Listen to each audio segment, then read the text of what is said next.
दोस्तों, भयावह भयंकर आतंकी हमले का क्या एजेंडा सेट कर रही है भाजपा, वो अब बेपर्दा हो गया है। मोदी शाह के बहुत ही करीबी भाजपा नेता, बंगाल में नेता प्रतिपक्ष शुभेंदु अधिकारी ने तो बेशर्मी की हदें पार कर दी। पहलगाम हमले में जान गंवाने वाले की पत्नी यानी बीवी को सरेआम उन्होंने धमकाया, जबरदस्ती बुलवाया कि बोलो हिंदू थे ना इसीलिए गोली चलाई, बोलो ना। हाथ पकड़ रहे थे महिला का, मतलब महिला का हाथ पकड़ते हुए भाजपा नेता नजर आ रहे थे।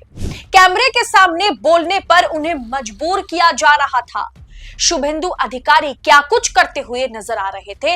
मैं अब से कुछ नहीं कहूंगी, बस दरख्वास्त करूंगी कि एक बार आप खुद वीडियो देख लीजिए। बंगला में है वीडियो, लेकिन एक्सप्रेशन और अंदाजा देखेंगे तो आपको सब कुछ पता लग जाएगा।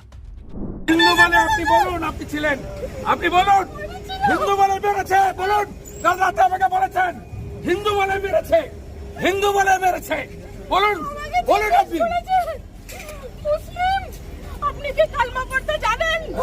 না জানি না। বলুন এদের বলুন, সেকুলার নেতাদের বলুন। मेरे दिल ও দায়িত্ব আমার, ও দায়িত্ব আমার। दोस्तों, इन्हें शर्म नहीं है। बंगाल से घूमने गए वितान अधिकारी, जिन्हें पहलगाम हमले में जिनकी जानें चली गई, जिन्हें अपनी जान गंवानी पड़ी, उनकी पत्नी पर आफत टूट पड़ी है। लेकिन भाजपा सरकार, भाजपा के नेता इस पर राजनीति करने से बाज नहीं आ रहे हैं। समझ में आता है कि आपदा में अवसर ढूंढना है, क्योंकि मोदी जी का वही लक्ष्य है। 9 महीने में बंगाल में चुनाव है। हिंदू मुसलमान करने का इतना सुनहरा मौका भाजपा वालों को हाथ नहीं लगेगी आगे। इतना बड़ा मौका हाथ से जाने वो देना नहीं चाहते। शुभेंदु अधिकारी ये कह रहे थे कि हम मोदी के बच्चे हैं, हम मोदी के सिपाही हैं, बदला लेकर रहेंगे। मोदी से अनुरोध कर रहा हूं कि 26 का बदला 260 जिहादियों को मारकर हमें लेना है। हमें इजराइल बनना है और गाजा की तरह पाकिस्तान को, जिहादियों को खत्म कर देना है। ये शर्मनाक बात है। बंगाल की चीफ मिनिस्टर 3 एक्शन सेल में पोस्ट किया, एक पोस्ट में भी ये जिहादी, रेडिकल और इस्लामिक टेररिस्ट के खिलाफ एक भी शब्द यूज नहीं किया। किस लिए? अपने मियां वोट को बरकरार रखने के लिए, तुष्टिकरण का राजनीति के लिए। मैं उनको बताया मोदी जी है तो मुमकिन है। हम लोग मोदी जी का छोटा सिपाही हूं, हम लोग सब जिम्मेदारी निभाने का काम करूंगा।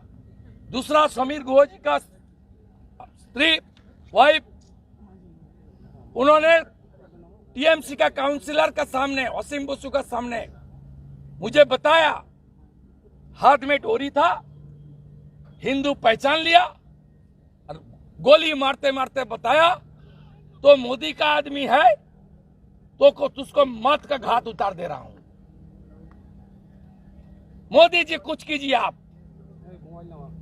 पूरा जनता, हिंदू जनता 26 का बदला 260 जिहादी का मौत देखने के लिए वेट कर रहा है।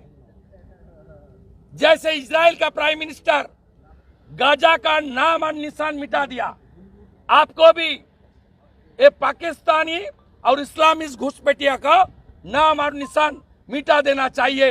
हिंदुस्तान जिंदाबाद, पाकिस्तान मुर्दाबाद। जनाब, यहीं पर ये रुकते नहीं है। शुभेंदु अधिकारी ने ये तक कह दिया कि ममता बनर्जी, बंगाल की सीएम ममता बनर्जी इन जिहादियों का समर्थन करती हैं। बंगाल में मुसलमानों को जो है सर पे चढ़ा के रखती है ममता बनर्जी। जिस बदला लेने की बात वितान अधिकारी की पत्नी से शुभेंदु अधिकारी कर रहे थे, क्या उन्हें यह पता है बदला लेने के बजाय मोदी जी दूसरे ही दिन सुबह सुबह बिहार पहुंच गए। मधुबनी में मोदी जी चुनाव प्रचार कर रहे हैं। वहां से पाकिस्तानी आतंकवादियों को चिता रहे हैं कि मिट्टी में मिला देंगे। क्या मोदी जी को सर्वदलीय बैठक नहीं करनी चाहिए थी?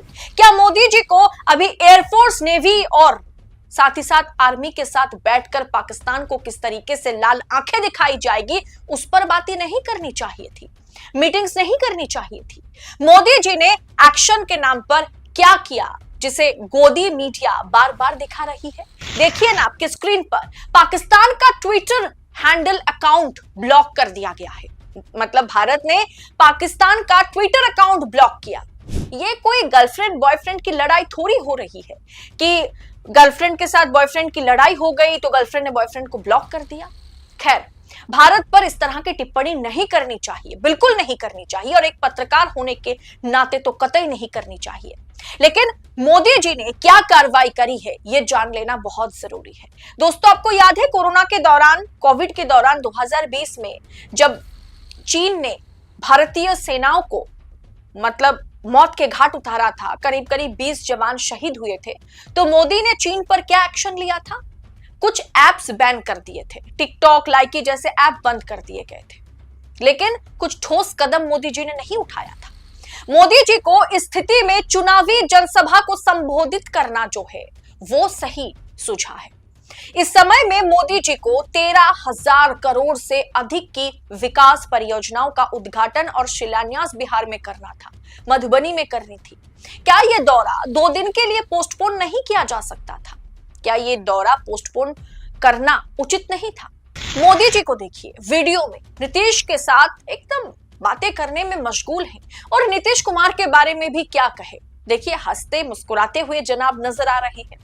कांग्रेस न्यूज की ओर से इस पर एक तरीके से ट्वीट किया गया है कि पूरे देश जो जहां रो रहा है, शोक मना रहा है, लेकिन मोदी जी राजनीतिक रैली में नीतीश जी के साथ ठहाके लगा रहे हैं। मोदी जी, आपको शर्म आनी चाहिए। इनका मकसद सिर्फ और सिर्फ चुनाव जीतना है।